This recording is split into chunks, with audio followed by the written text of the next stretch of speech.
Hey guys, Shaddy with Revenant Motors, and today we are checking out something very special. This is a part of Chrysler's history, and we have the owner of the car here, Mark Young.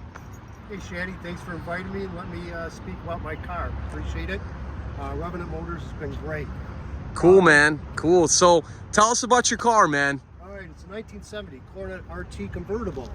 Total production for 70 was 296, 214 automatic cars. This is one of the automatics. It's a very early build, August 2nd of 69. It's also a corporate promotion car that Chrysler salted the dealerships around the country with 10 identical cars of these. It's been rumored there's 15, but I've never seen any documentation. So out of the 10, which was 401 to 411, this is number 406. Now, that is in the VIN number, right, Mark? The sequence. It is in the VIN number, yes. Okay. It's number 406. Okay. So they use it as a corporate promotional car, which, by the way, the fenders in the hood were shared with its cousin, the Plymouth Superbird, for 1970. Something interesting to note. The car's been completely restored. It's highly optioned with air conditioning, power windows, power top, power brakes, automatic, air conditioning, and it also has the insulation package.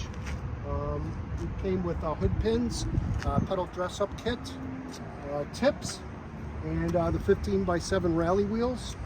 And it's pretty much fully loaded for a muscle car of the day. With that, it's been in a number of, it's won just about every major show around, Carlisle, McCacken, the Nationals.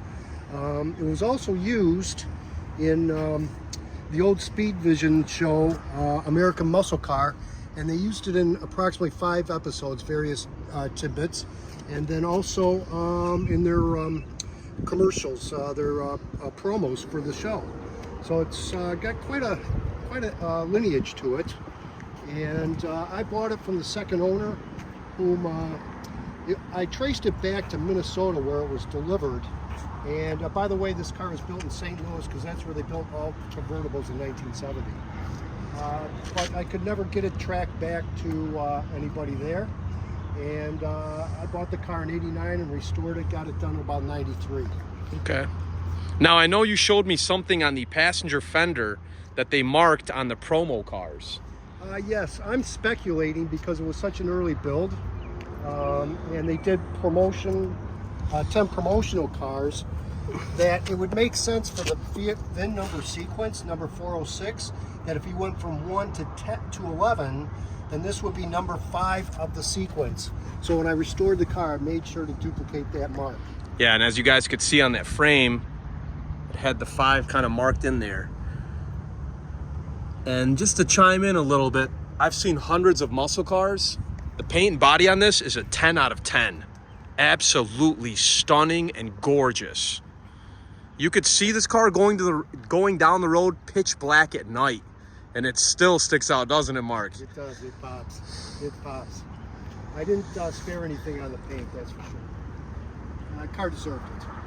Yeah. So just a little history here, too, guys. I met Mark when I was 15 years old, when he was washing this car. That's how long he's had it. And I tell everybody the same thing. There are 2 kinds of builds. There's builds that you build with love, and there's builds that you build to sell. This car was built with the intention of never selling. It has been part of his car for, how long has it been now, Mark? Since '89. Since '89, guys. This has been a garage queen. And this car just steals attention. The paint and bodywork looks like it was done yesterday. That's how nice this is. You literally could not have a nicer paint and body. Another couple options too that are interesting. It's got the AM 8-track. Oh yeah, let's check that out. And it also has the rim blow steering wheel, which was an option also. Yeah, you see that, guys? It's got, you just touch it back here and then the horn goes off. Of course, you've got your super annoying Chrysler buzzer. There's the 8-track player. Power windows.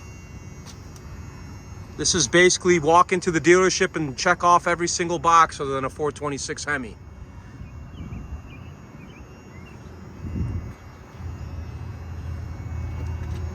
you like to see the top go down?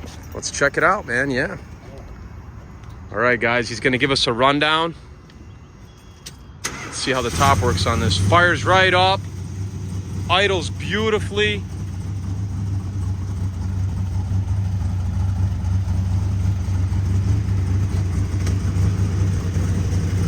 Now let's go ahead and get a listen to that exhaust. That is 100% what this car would have sounded like. It has the correct exhaust on it.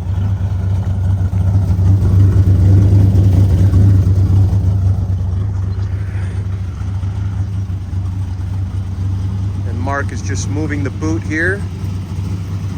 See, so that doesn't get caught in the top. This car is immaculate. Beautiful, beautiful, beautiful restoration. Look at that.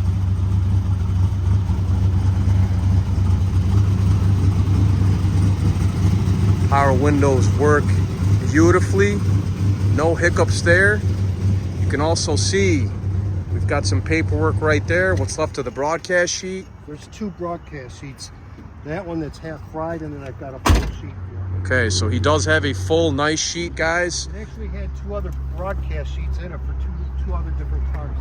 Yeah, so for those of you that didn't know, a lot of the cars with the black interior would sometimes have broadcast sheets from different cars. If the interior shop was doing anything, they'd throw another back seat in there that was matching black, and before you know it, you have 2 broadcast sheets. Like he said, the 406 on the sequence number, you can see it right there.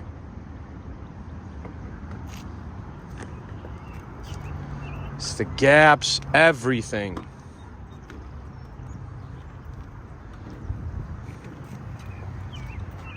This is a car you cannot replicate, guys. This is a part of Chrysler's history. And there's a reason why they use this as a demo car. You can see that it just screams, look at me. Mark, why don't you go ahead and show us under the hood. Tell us a little bit about the motor. All right.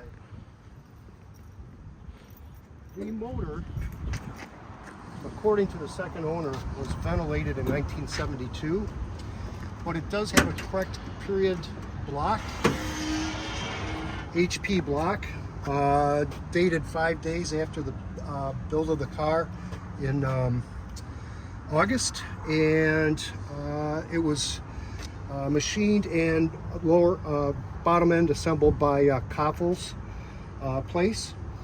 And then it has a little bit hotter cam in it. It's a 474, 284, 284, which with the automatic transmission, it likes a little bit looser converter, which it has a turbo action 2800 stall speed converter, and with a shift kit.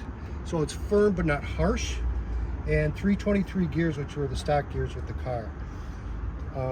I tried to do as much as I could with the date code, so the radiator is correct, the wiper is correct, the voltage regulator is correct, the alternator is correct, and it just runs beautifully. And you'd be surprised how much torque to move this car, how much it does have. It really moves nicely. And if you're feeling kind of frisky, you can always get second gear too. So I will attest to that, guys. She scoots. It'll surprise you. And then once you get it on the highway, even with these reproduction white letter tires, these polyglass tires, the car really just does sit down and goes straight as an arrow, and it just sits down and it goes. And there's nothing better. It just is an incredible experience. And all underneath it, for those of you who are wondering why this car is not rotisserie restored, this is how the car was built. He built the car to exact factory specs. Not too nice, because when it's too perfect, it's technically not right. So he brought her back to her former glory.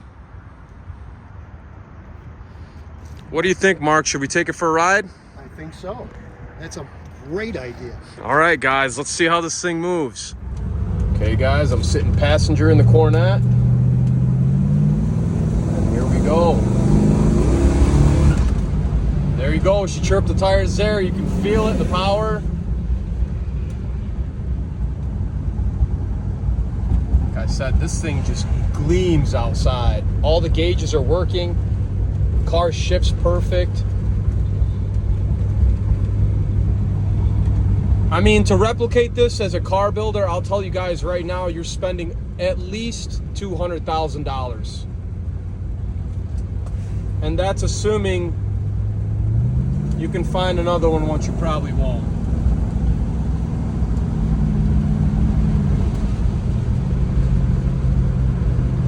This drive's beautiful.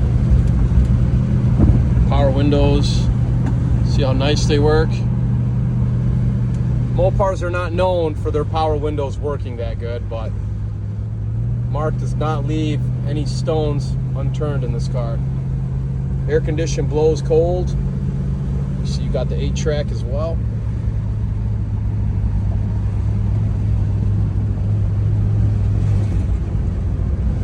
Car drives beautiful.